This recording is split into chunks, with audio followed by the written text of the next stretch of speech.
हाँ बच्चों, आज हम लोग ये देखेंगे प्रकाश का परावर्तन जो होता है, ये आपतन कोण व परावर्तन कोण दोनों क्यों सदैव बराबर होते हैं। ये हम लोग आज क्या करेंगे देखेंगे। एक मैं दर्पण लिया हूँ, एक क्या लिया हूँ, चांदा लिया हूँ, जिसके माध्यम से हम लोग क्या करेंगे समझेंगे। जैसे कि एक बार इस पर फोकस किया जाए, बेटा यहाँ पास फोकस करो। देखो ये है एक क्या दर्पण है और ये क्या है चांदा, और इसमें ये ध्यान देना है, इसमें आपको पूरी डिग्रियां क्या होती होगी, दिखाई देती होगी। शो कर रहा है। अगर मान लो कि मैं कहता हूँ, ये देखो ये मैं दे रहा हूँ 40 डिग्री से दे रहा हूँ। देखो बेटा ये मैं 40 से दे रहा हूँ, ये जब 40 पर पड़ेगा, देखो ये ध्यान देना, ये 40 से जा रहा है बेटा, 40 से गया और ये 40 ही आ रहा है। देख रहे हो नीचे वाला पोर्शन, देखो ये 40 है और ये भी क्या है 40 ही है। और दोनों आपतन कोण और परावर्तन दोनों कोण क्या होंगे, बराबर हैं। इसका क्या रीजन है, जितना कोण ये बनाते हुए इस लेंस पर, सॉरी इस दर्पण पर क्या होगी, आपतित होगी, उतना ही एंगल बनाते हुए देखो आ रहा है ना ये 40। अगर मैंने 40 लिया तो ये 40 से आएगा भी। ये अब थोड़ा सा आगे पीछे इसलिए हो गया, किस लिए, इस बच्चे का हाथ थोड़ा सा उस तरफ भागा हुआ है, ये देखो गैपिंग पॉइंट है। तो ये क्या है, आप जितना एंगल से यहाँ पर लेजर लाइट के माध्यम से क्या करोगे, लाइट डालोगे, उतनी ही एंगल से क्या होगा, ये भी आएगा। इसका क्या अर्थ है, यहाँ पर ये मेरा अर्थ है कि आपका जो आपतन कोण होगा वो परावर्तन कोण दोनों क्या होंगे, बराबर होंगे। दोनों क्या होंगे, बराबर होंगे। इस स्थिति में ध्यान देना, जैसे कि मैंने यहाँ पर एक दर्पण लिया, देखो ये मान लो कि क्या है, एक दर्पण है, राइट। ये मैंने क्या किया, पॉलिशदार क्या किया, दर्पण लिया। अब इस पर मैंने क्या किया, प्रकाश किरण डाला बेटा। ये जो आएगा, ये देखो एक अभिलंब है, क्या है, अभिलंब, ये अभिलंब है, अभिलंब। और ये क्या है, आपतित किरण है, आपतित किरण। और ये क्या है बेटवा, परावर्तित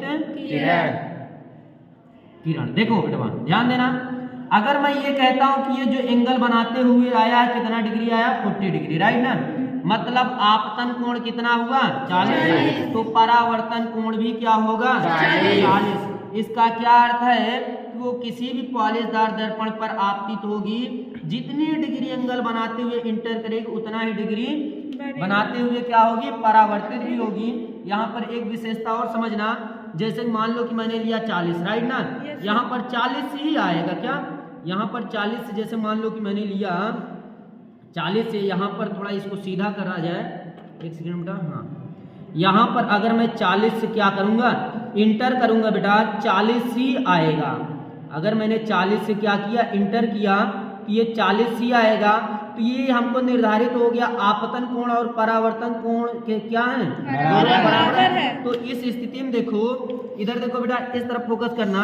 अब ये मेरा आई हो गया, ये क्या हो गया, आर। तो ये क्या होता है बेटा, मालूम है ना आपको, इसको जी बोलते हैं, इसको जी डैश। मतलब मेरे कहने का अर्थ ये छूता हुआ कोण है, ये भी छूता हुआ कोण है। जिस प्रकार कोण आई इक्वल टू कोण आर होता है, उसी प्रकार कोण जी इक्वल टू कोण जी डैश होता है। अब मुझे ये कंफर्म हो गया, कोण आई और कोण आर का मान कितना है, 80। तो जी व जी डैश का मान क्या होगा बेटा, 50।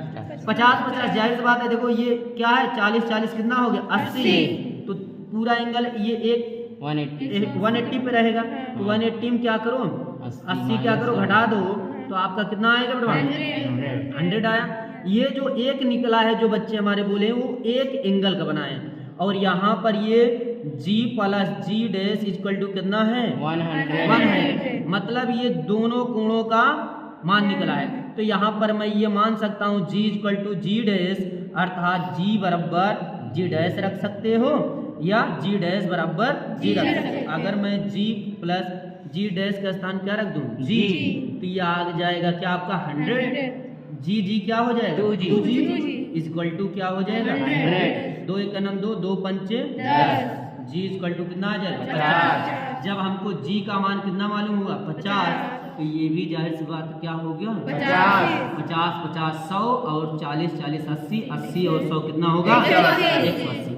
ये तो रहा प्रकाश का क्या परावर्तन। अब हम लोग यहाँ पर एक विशेषता और देखेंगे। देखना बेटा, यहाँ पर मैं मार्कर ले आना भूल गया, लेकिन मैं यहीं पास एक कोशिश करूंगा इस कॉपी के माध्यम से। ब्लैक मार्कर दें? हाँ ब्लैक मार्कर बेटा, ब्लैक मार्कर। तो कि मैं कहता हूँ, ध्यान देना बेटा, थोड़ा ऊपर से फोकस करना। ये बताओ पहले यहाँ से क्या इसका क्या प्रतिबिंब इसमें बन रहा है, शो कर रहा है? नहीं। तो तुम क्या करो, इसको थोड़ा दूर करते हुए क्या करो, चले जाओ। अब बनने लगा पूरा, उस तरफ दिखाई दे रहा है? नहीं दिखाई दे रहा, पूरा दिख रहा है। ये देखो मैं देखता हूँ, यस।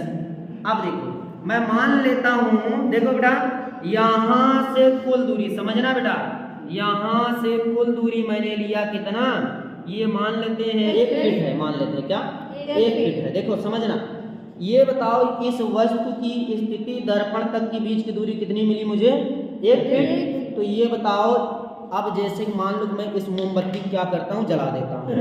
चलो देखो, ये देखो,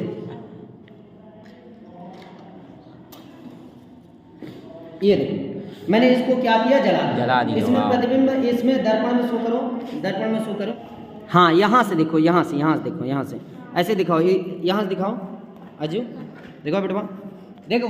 अब यहाँ पर मेरे कहने का अर्थ ये है, सभी बच्चे यहाँ फोकस करेंगे। मैंने ये लिया, मान लो कि एक क्या है, फीट है, ध्यान देना बेटा। यहाँ से लेकर के दर्पण की बीच की दूरी क्या है, 1 फीट। अब ये बताओ, ये जो दूरी है, क्या बनने वाले प्रतिबिंब में जो दूरी रहेगी, क्या दोनों इक्वली रहेंगे?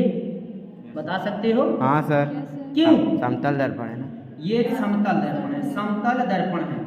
तो ये ध्यान देना, जितनी दूरी आपकी इस वस्तु से दर्पण की बीच की दूरी रहेगी, उतना ही प्रतिबिंब में बनने वाला प्रतिबिंब, मतलब जो दर्पण में बनने वाला प्रतिबिंब है, उनके बीच की भी दूरी क्या होगी, सेम ही होगी। इसका रीजन यह है कि इसी का जो ये पार्ट है, ये वहां पर दर्पण पर पे क्या करता है, छोटा करके बनाकर क्या करता है, दर्शाता है। बट वहां पर क्या होता है, एग्जैक्ट मान